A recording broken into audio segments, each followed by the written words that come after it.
Hi hello ನಮಸ್ಕಾರ Karnataka. Welcome to Prashant D M YouTube channel.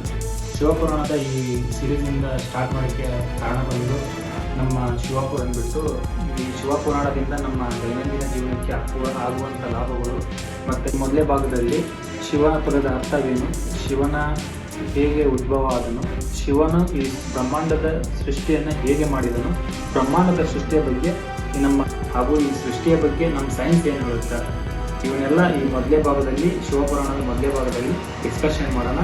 ತಡ ಮಾಡೋದು ಬೇಡ, ಬನ್ನಿ ವಿಡಿಯೋ ಸ್ಟಾರ್ಟ್ ಮಾಡೋಣ.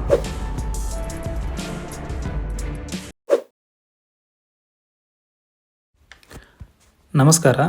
ಈ ಭಾಗದಲ್ಲಿ ಶಿವಪದದ ಅರ್ಥವನ್ನು ನಾವು ತಿಳಿಯೋಣ. ಮೊದಲನೇದಾಗಿ ಸಂಸ್ಕೃತ ಭಾಷೆಯಲ್ಲಿ ಶಿವ ಎಂದರೆ ಶುಭಕರ, ಅನುಕೂಲಕರ, ಸೌಮ್ಯ ದಯವುಳ್ಳವನು ಅಂತ ಅರ್ಥ ನೀಡುತ್ತೆ. ಇನ್ನು ಜಾನಪದ ಮೂಲಕ ನೋಡಿದರೆ ಶಿವ ಎಂದರೆ ಶಿ ವ್ಯಾಪಕತೆ ಅಂದರೆ ಎಲ್ಲವೂ ಅಡಗಿದೆ, ವ ಕೃಪೆಯ ಸಾಕಾರ ಎಂದು ಅರ್ಥ ನೀಡುತ್ತೆ. ಶಿವ ಪದದ ಅರ್ಥ ಜಾನಪದರ ಮೂಲಕ ಎಲ್ಲವೂ ಅಡಗಿರುವ ವ್ಯಾಪಕತೆ, ಕೃಪೆಯ ಸಾಕಾರ ಅಂತಂದು ಜಾನಪದರ ಮೂಲಕ ಈ ಅರ್ಥ ನೀಡುತ್ತಿತ್ತು.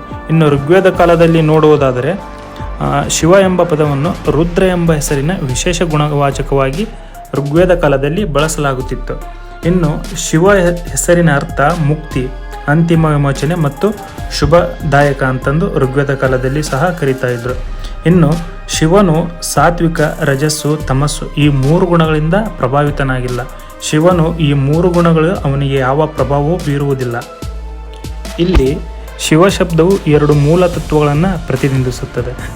ಅದು ಏನಂದ್ರೆ ಶಿವ ಶಬ್ದವು ಪದವು ಯಾವುದು ಅಲ್ಲವೋ ಅದು ಎಂದು ಅರ್ಥ. ಸೊ ಈಗಿನ ಸೈನ್ಸು ಮತ್ತು ಶಿವ ತತ್ವಕ್ಕೆ 2 ಸಾಮ್ಯತೆ ಇದೆ. ಹೆಂಗಪ್ಪ ಅಂದ್ರೆ ಸೈನ್ಸ್ ಏನು ಹೇಳುತ್ತಂದ್ರೆ ಬಿಗ್ ಬ್ಯಾಂಗ್ ಥಿಯರಿ, ನಿಮಗೂ ಗೊತ್ತಿರೋಂಥ ಈ ಸೃಷ್ಟಿ ಬಿಗ್ ಬ್ಯಾಂಗ್ ಥಿಯರಿ ಅಂದರೆ ಮಹಾಸ್ಫೋಟದಿಂದ ಇಡೀ ಸೃಷ್ಟಿ ಆಯಿತು ಅಂತಂದು ಸೈನ್ಸ್ ಹೇಳುತ್ತೆ.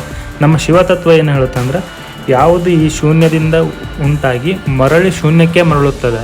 ಸೊ ಈ ಶೂನ್ಯ ಏನೈತಲ್ಲ ಇದನ್ನೇ ಶಿವತತ್ವದೊಳಗೆ ಶಿವ ಅಂತ ಕರೀತಾರೆ.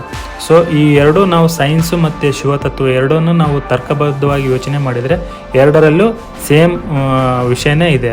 ಸೊ ನಾವು ಅದನ್ನು ಇನ್ಡೆಪ್ತ್ ಆಗಿ ನೋಡಿ ಹೋದರೆ ಇಲ್ಲಿ ಶಿವತತ್ವದಲ್ಲಿ ಆದಿ ಅಂತ್ಯಗಳ ಮೇರೆ ಇಲ್ಲದ ಒಂದು ಶೂನ್ಯ ಈ ಸಮಸ್ತ ವಿಶ್ವಕ್ಕೆ ಉಗಮಕ್ಕೆ ಕಾರಣ ಆತಂದು ಶಿವತತ್ವ ಹೇಳುತ್ತೆ.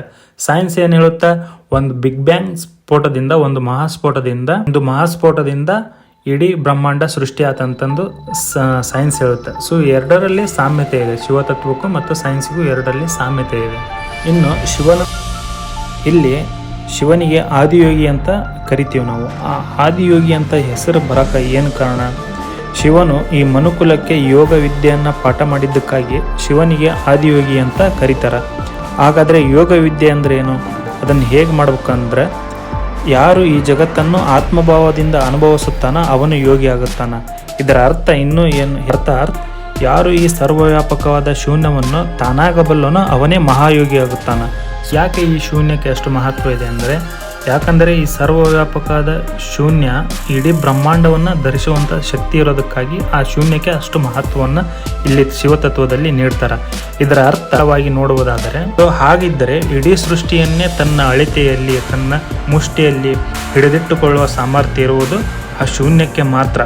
ಆ ಶೂನ್ಯದೊಂದಿಗೆ ಒಂದಾಗಿದ್ದಾನೋ ಅವನೇ ಆದಿಯೋಗಿ, ಅವನೇ ನಮ್ಮ ಶಿವ. ಸೊ ಈ ಅರ್ಥದಿಂದ ಶಿವನನ್ನು ಆದಿಯೋಗಿ ಅಂತ ಕರೀತಾರೆ. ಮಾನವಧಾರಿಗಳಾದ ನಾವು ನಮ್ಮ ಕರ್ತವ್ಯವೇನು, ನಾವು ಸಾಧಿಸಬೇಕಾದ ವಿಚಾರಗಳೇನು, ವಿಧಾನಗಳೇನೆಂದು ಶಿವನು ಸೂಕ್ಷ್ಮ ವಿಚಾರಗಳನ್ನು ಒಂದು ಬಿಡದೆ ನಮ್ಮ ಮನುಕುಲಕ್ಕೆ ಪಾಠ ಮಾಡಿದ್ದಾನೆ. ಇದನ್ನು ನಾವು ನೋಡುತ್ತಿರುವ ಇವಾಗ ಏನು ನೋಡ್ತಾ ಇದ್ದೀವಲ್ಲ, ಸಾಮಾಜಿಕ ಮತ್ತು ಬೌದ್ಧಿಕ ಮಾರ್ಗಗಳಿಂದ ಶಿವ ಇದನ್ನು ನಮ್ಗೆ ಪಾಠ ಮಾಡಿಲ್ಲ. ಶಿವನು ಯಾವ ಥರ ಪಾಠ ಮಾಡಿದ್ದಾನೆ ಅಂದರೆ ಅಂತರ್ಬೋಧಿ ಮತ್ತು ಅಂತರ್ಪ್ರಜ್ಞೆಗಳಿಂದ ಮಾತ್ರ ಇದನ್ನು ಸಾಧಿಸಬಹುದೆಂದು ಶಿವ ಹೇಳಿದ್ದಾನೆ. ಶಿವನು ಬೋಧಿಸಿದ ಪಾಠದ ನಿಖರತೆ ಎಷ್ಟಿದೆ ಅಂದರೆ ಅದರಿಂದ ಒಂದೇ ಒಂದು ಶಬ್ದವನ್ನು ಸಹ ನಾವು ಅದರಿಂದ ಬದಲಾಯಿಸಲು ಸಾಧ್ಯ ಇಲ್ಲ. ನಮ್ಮ ಕರ್ತವ್ಯ ಏನೆಂದರೆ ಅಂತರ್ಪ್ರಜ್ಞೆಯಿಂದ ಜೀವನ ಮಾಡಬೇಕೆಂದು ಶಿವನು ತನ್ನ 7 ಸಪ್ತ ಋಷಿಗಳಿಂದ ತನ್ನ ಬೋಧನೆಯನ್ನು ಮನುಕುಲಕ್ಕೆ ಈ ಪಾಠವನ್ನು ವರ್ಗಾವಣೆ ಮಾಡಿದ್ದಾನೆ. ಇಲ್ಲಿ ಶಿವನನ್ನು ಪೂಜಿಸುವ ಉತ್ತಮ ಸಮಯ ಯಾವುದು ಹೀಗೆಂದು ಪ್ರಶ್ನೆ ಕೇಳಿದಾಗ ಇದಕ್ಕೆ ಉತ್ತರ ಎಲ್ಲ ಸಮಯವೂ ಉತ್ತಮ ಸಮಯ. ಆತ್ಮಪ್ರಜ್ಞೆಯಿಂದ ಆತ್ಮಶುದ್ಧಿಯಿಂದ ಶಿವನನ್ನು ಪೂಜೆ ಮಾಡಿದರೆ ಶಿವನನ್ನು ಪೂಜೆ ಮಾಡುವಂಥ ಎಲ್ಲ ಸಮಯವೂ ಉತ್ತಮವಾಗಿರುತ್ತದೆ.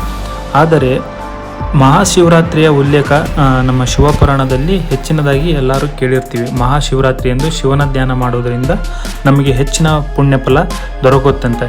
ಯಾಕಂದರೆ ಬೇರೆ ಸಮಯಕ್ಕಿಂತ ಮನುಷ್ಯನ ಪ್ರಾಣಶಕ್ತಿಯ ಉತ್ಕರ್ಷ ಬೇರೆ ಸಮಯಕ್ಕಿಂತ ಮಹಾಶಿವರಾತ್ರಿ ದಿನದಂದು ಹೆಚ್ಚಿನದಾಗಿ ಇರೋದರಿಂದ ನಾವು ಬೆನ್ನನ್ನು ನೇರವಾಗಿ ಇಟ್ಟುಕೊಂಡು ಶಿವನ ಧ್ಯಾನ ಮಾಡುವುದರಿಂದ ಅದರಿಂದ ಹೆಚ್ಚಿನ ಪೂಜಾ ಫಲ ದೊರಕುತ್ತೆ ಅಂತಂದು ನಮ್ಮ ಪೂರ್ವಜರು ಮಹಾಶಿವರಾತ್ರಿಯನ್ನು ಆಚರಣೆ ಮಾಡ್ತಾರೆ.